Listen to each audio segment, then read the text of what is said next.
Good afternoon, everyone. Welcome to the Alabama Nature Center. So we have been teasing you with our big surprise for a few weeks now, and we've been showing you little glimpses of the building that's right behind me and trying to get you all pumped up for something that we've been working on for a couple of years now, really between coming up with the research, coming up with figuring out all the different technical parts and all the logistics that go along with what we're about to show you now. So we hope you're really excited, and we're going to just wait a few minutes. I want to see if people are going to be jumping on to see the big surprise.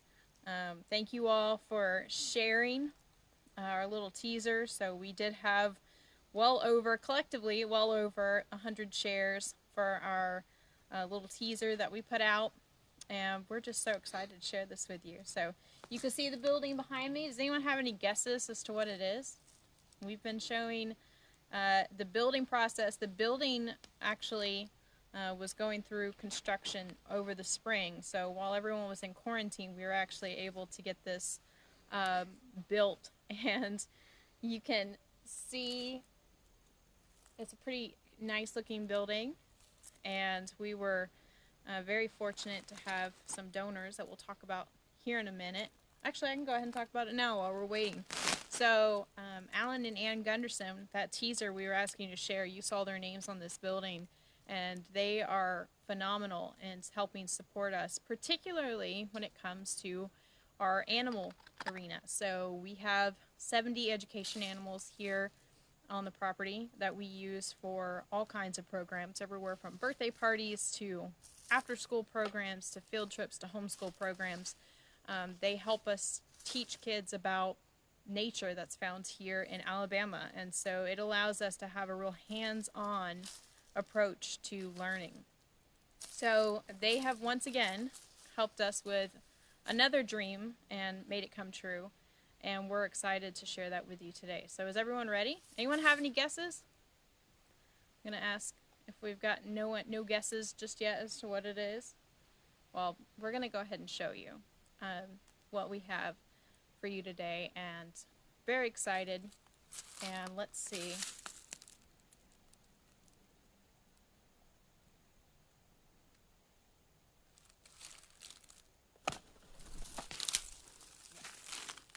So this is our big surprise that we have been impatiently waiting to show you for quite some time now. I'd like everyone to meet Io.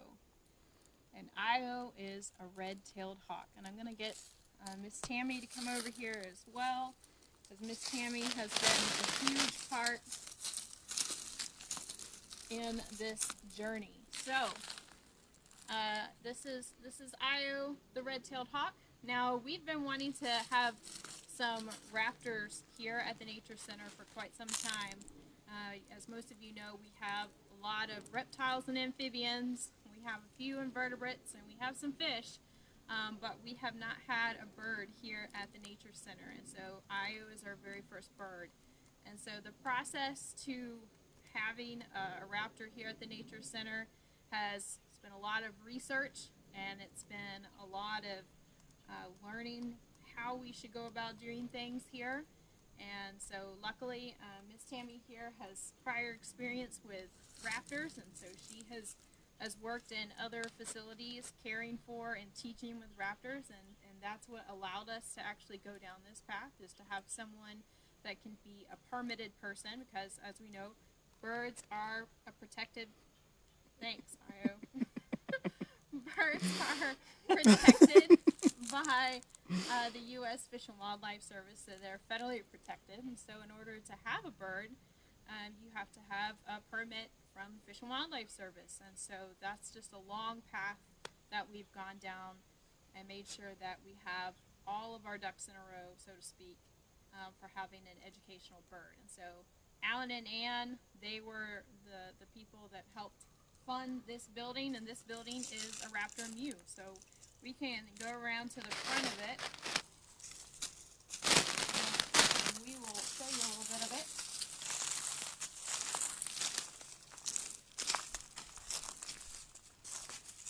So now you can see the rest of the sign.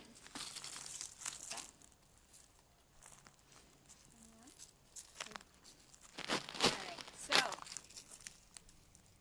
this building is where I will be living, and so everything had to be just the right specifications for keeping a red-tailed hawk.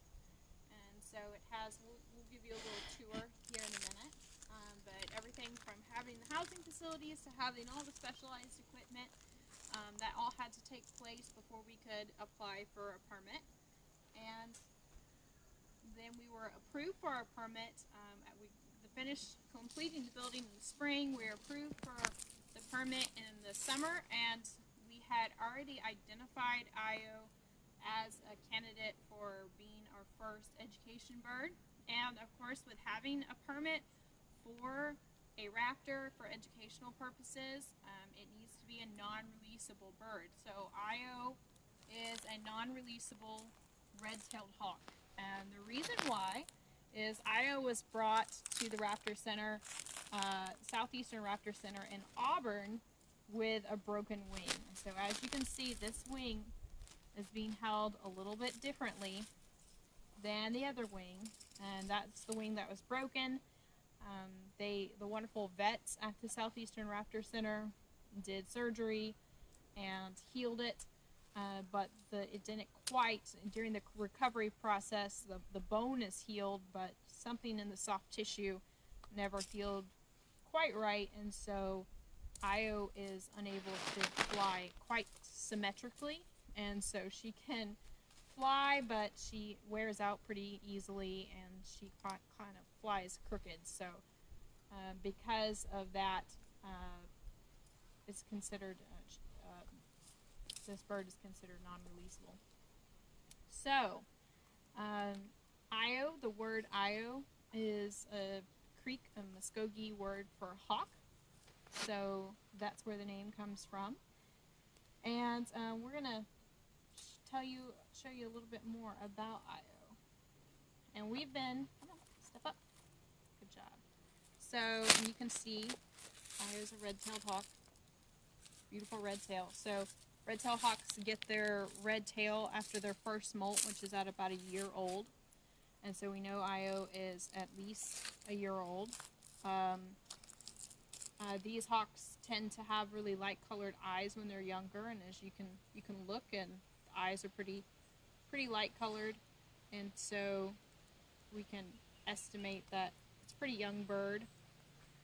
Red-tailed hawks can live about 20 years in the wild.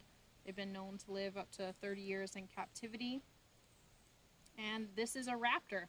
And so raptors, or birds of prey, are carnivorous animals. And Io has been trained. We have the little forceps. We've been training this bird, and we use pieces of cut up whole animals. So these birds, very nice. Good job. We've been using whole animals for this because in the wild a bird of prey would eat small mammals, birds, reptiles, even roadkill and things like that. And that's a lot of what they eat. They need that. They need the feathers and fur and bones and all of that to be able to have a nice, complete diet. And so we feed whole foods that have just been cut up, and we use the small bits for training. And so all the training we do is very positive reinforcement. So learning how to sit nicely on the leather glove will get this bird treats and bits of her whole food. So that's what you're going to be seeing us give to Io. But as I said before, this is a carnivorous bird, a bird of prey, and being a carnivorous bird, this animal has really good eyesight, has very sharp talons, and so the word raptor is actually Latin for to seize or to grasp, and that has to do with their very strong grasping talons that they use to kill their prey. Birds of prey also have a hooked beak, as you can see. So all of those components together put this bird in with the bird of prey. So not like the typical songbirds and things that you're going to see at your bird feeder. Red-tailed hawks really like open landscapes, and this is actually one of the most common hawks in North America is the red tail. And if you are paying attention and look up at telephone poles and things like that when you're going down the highway, the interstate, or just some roads with open landscapes on either side, and look up at the poles, a lot of times you will see red-tailed hawks, and that's what they like to do. They're sit and wait predators, so they like to sit there on the pole and on the wire. She decided she didn't want to hang out with me anymore. Are you happy there? And this is what they do. They like to sit and wait. They like to sit on a perch. And, oh, I think we're going to get some feather ruffling. Maybe, maybe not. A little camera shy. First time on camera. But they like to sit and wait on a pole or a branch or a telephone line and sit and wait for their food to come scurrying past underneath. And then they'll fly and dive to get it using those talons. Good job. Do you have any questions so far about Io? So we've had Io since the end of July. And during that time, we've been doing a lot of training, learning how to sit nicely on the glove, how to fly from person to person, getting it used to the mew. So the mew behind me is this, what we call this building. And so inside we'll show you it has perches and everything that this bird needs to be comfortable and live all healthy and happy. And so getting a bird used to that, making sure they're not going to hurt themselves in there is a big part of the training process. So that's been a lot of what we do. And we've spent hours and hours every day with this bird to get it comfortable with us and used to being handled and used to being around people. Of course, we can't really train them not to do that because slinging around their food is a natural part of what they do, right? So this is definitely still a wild bird that's just gotten used to people. By no means a pet, and by no means really likes me, just knows that I will give it food if proper behaviors are done. So that's a really good way for us to get this bird used to us, is giving bits of food like that whenever good behaviors are being done, like sitting nicely on my glove. And so even though this bird's comfortable with us, it's not very, it doesn't really like this, would prefer to be in the mew, hanging out alone, as they would naturally do. Do you have some things to add about? I was going to ask you about where Io came from. Yeah, so Io originally came from Georgia and then was brought to the Southeastern Raptor Center. And that's where the rehabilitation was done, and then we were able to get Io from there. So this is definitely a southeastern variety. So there are actually 14 different subspecies of red-tailed hawk across North America, and some of them have a lot of different color variations. Some of them can be a lot darker, but this is a very classic southern red-tail with white belly with this black band of spots, and dark wings, red tail, and so this is very much what you would see in your backyard. Now here it's fall, so some birds are starting to migrate. The red-tailed hawks that are here in Alabama typically stay here in Alabama, so they don't typically migrate further south. Some might, but a lot just stay here. But we do have birds from up north that will travel down, and they might just stop and stay here instead of continuing all the way down to Mexico or Central America, where a lot of birds migrate. Do you have anything else you wanted to add? Do we have any questions about Io? So hopefully you'll be getting to meet Io in person, and we're going to be doing a lot of different things with this bird in the future, but we hope that eventually we'll be able to have you all out and be able to meet Io in person. But right now we're just going to have to do this virtually.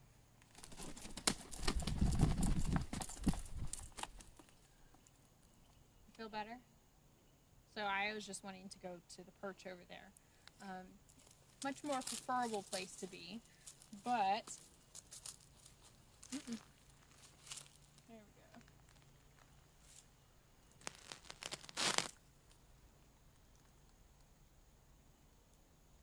Good job.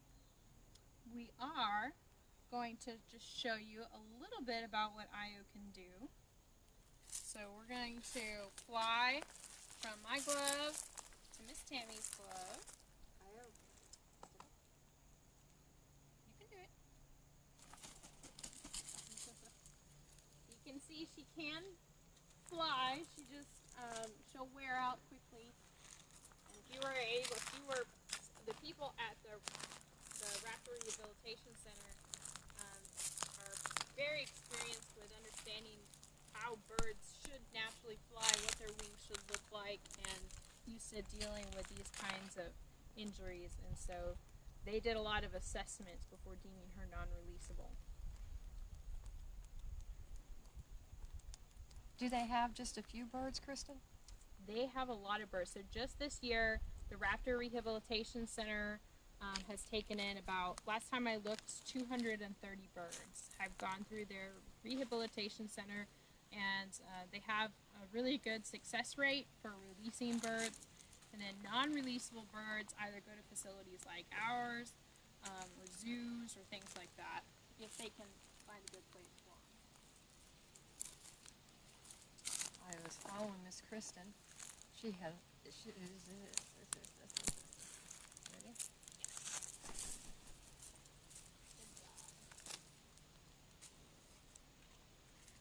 So this is how Io gets food every day, by doing some work and getting used to being around us. It's for every little bit. Io. And I'll show you some of the equipment that you can use, that we're using. So these are nice thick leather gloves because, of course, these are big sharp talons, and so that's for our protection. And then on Io, you can see that there are, and these are custom made. We've made these here just for Io. These anklets that are right here that go around her legs, and then these are leather jesses, and then they clip on. Usually they clip onto our glove, or we have a leash. We have her on a long line right now, and that's just so that we can safely fly back and forth and not have to worry about her deciding that she's going to fly off into a tree. So this is some of the typical equipment that's used when working with these birds of prey, just to make sure that they stay safe and that we stay safe. And a lot of people typically want to know if they can come up and pet Io. Well, just like the reason we have these big leather gloves is Io has really sharp talons and a really sharp beak, and is not really fond of us getting all up in its business because it's a wild bird, just like we said earlier.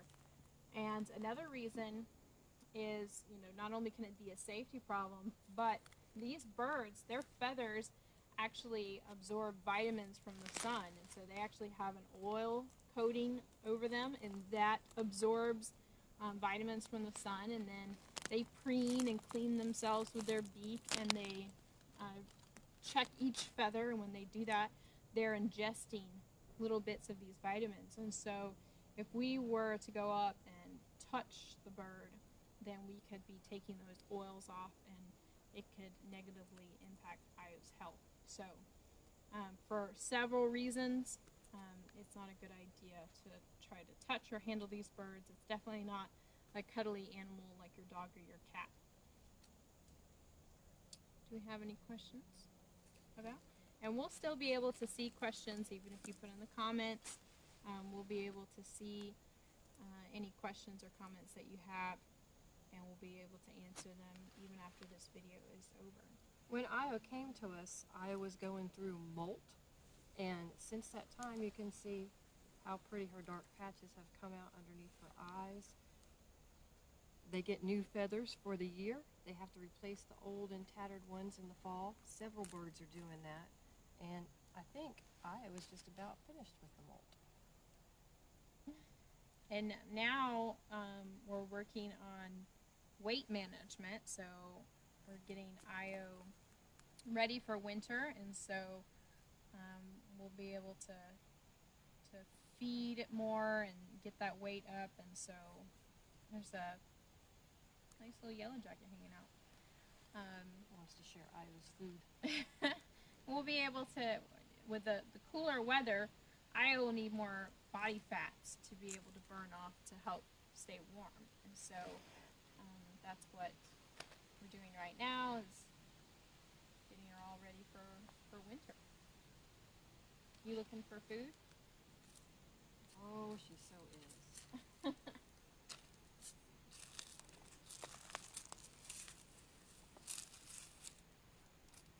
I believe I was ready to visit the mute. Oh, yes. Good job. All right, so we're going to take a little trip inside the view before we go today. All right.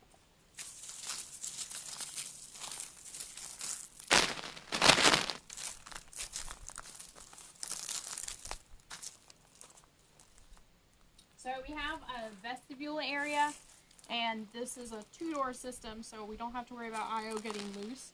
So we come in one door, we close it behind us, and then go through the second door. So this is just a safety feature of the Mew.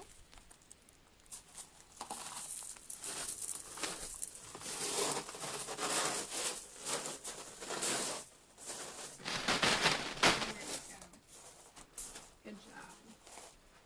All right, so you are in Io's home. So we have several different perching options available. So that's to keep her feet nice and healthy, her talons and feet. So we have, this is AstroTurf, which is easy to clean. If it breaks down, we can replace it. And then we have some natural branches, and we have, so some is in the covered area, some's in an uncovered area. And so this is to allow sunlight and rain, because birds do like to hang out in the rain and get a nice shower that way. And so Io has both options. And then we also have a hutch on the other side of the Mew, and so she's wanting to snuggle up out of the wind or anything like that. That's what that is. And then we have a food drop area.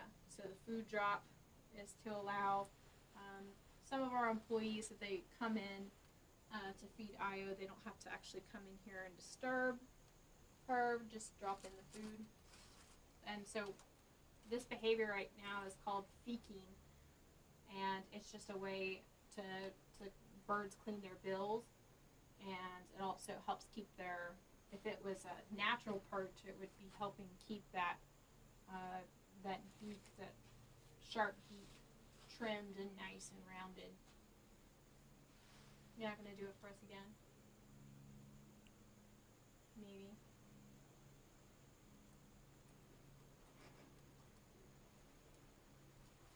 Go ahead. So that's what that behavior is. Staying all nice and clean. Isn't that right? And Io's gotten very comfortable in the Mew now. It's pretty happy. Oh, fluff. Yeah.